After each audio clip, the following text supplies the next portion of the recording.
ಮಾನವನಾಗಿ ಹುಟ್ಟಿದ ಮೇಲೆ ಏನೇನ್ ಕಂಡಿ ಸಾಯೋದ್ರೊಳಗೆ ಒಮ್ಮೆ ನೋಡು ಜೋಗಾದ್ ಗುಂಡಿ ಅನ್ನೋ ಮಾತಿದೆ. ಶಿವಮೊಗ್ಗದ ತೀರ್ಥಹಳ್ಳಿಯಲ್ಲಿ ಹುಟ್ಟಿ ಹೊಸನಗರದ ಮೂಲಕ ಸಾಗರದ ಜೋಗದಲ್ಲಿ 4 ಕವಲುಗಳಾಗಿ ಧುಮ್ಮಿಕ್ಕುವ ಶರಾವತಿಯ ವೈಭವ ಎಷ್ಟು ಬಣಿಸಿದ್ರೂ ಕೂಡ ಸಾಲದು.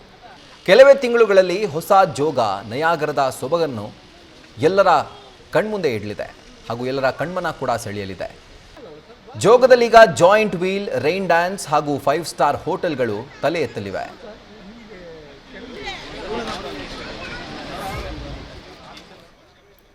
ಇನ್ನು BS ಯಡಿಯೂರಪ್ಪನವರು CM ಆಗಿದ್ದಾಗ ಜೋಗದ ಸಮಗ್ರ ಅಭಿವೃದ್ಧಿ ಮಾಡಬೇಕು ಅಂತ ಹೇಳಿ ಒಂದು ಯೋಜನೆಯನ್ನು ಅವರು ಚಾಲ್ತಿಗೆ ತರ್ತಾರೆ. 180 ಕೋಟಿ ರೂಪಾಯಿ ವೆಚ್ಚದಲ್ಲಿ ಇದು ಸಮಗ್ರ ಅಭಿವೃದ್ಧಿ ಯೋಜನೆ ಇದಾಗಿರೋದು.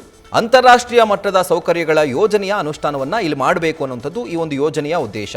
ಇನ್ನು ಅಕ್ಕಪಕ್ಕದ ಪ್ರವಾಸಿ ತಾಣಕ್ಕೂ ಕೂಡ ಭೇಟಿ ನೀಡಬೇಕು ಪ್ರವಾಸಿಗರು ಇಲ್ಲಿ ಬರೋರು. ಆ ರೀತಿಯಾಗಿ ಒಂದು ಯೋಜನೆಯನ್ನು ಪ್ಲ್ಯಾನ್ ಮಾಡಲಾಗಿತ್ತು. ಆದರೆ ಬದಲಾದಂಥ ಸರ್ಕಾರ, ರಾಜಕೀಯ ಪರಿಸ್ಥಿತಿಯಿಂದಾಗಿ ಕಾಮಗಾರಿ ಕುಂಠಿತವಾಗಿದೆ. ಎಲ್ಲ ಅಂದ್ಕೊಂಡಂತೆ ಆಗಿದ್ದಿದ್ರೆ ಯೋಜನೆ 2023ಕ್ಕೆ ಮುಗಿಬೇಕಾಗಿತ್ತು. ಆದರೆ ಈಗ ಸದ್ಯದಲ್ಲಿ ಒಂದು 80% ಅಷ್ಟು ಕಾಮಗಾರಿ ಪೂರ್ಣ ಆಗಿದೆ, ಇನ್ನು 20% ಬಾಕಿ ಇದೆ. Giant wheel, rain dance, 5 star hotel ತಲೆ ಎತ್ತಲಿವೆ. ಇನ್ನು ಜೋಗ ಜಲಪಾತದ ಆಕರ್ಷಣೆ ಹೆಚ್ಚಿಸೋಕೆ ಗ್ಲಾಸ್ ಹೌಸ್ ಕೂಡ ಅಲ್ಲಿ ನಿರ್ಮಾಣ ಆಗ್ತಾ ಇದೆ. 60 ಎಕರೆ ಜಾಗದಲ್ಲಿ ವಿಶ್ವ ಮಟ್ಟದ ಉದ್ಯಾನವನ ನಿರ್ಮಾಣಕ್ಕೂ ಕೂಡ ಈ ಒಂದು ಯೋಜನೆ ಪ್ಲಾನ್ ಮಾಡಿಕೊಂಡಿದೆ.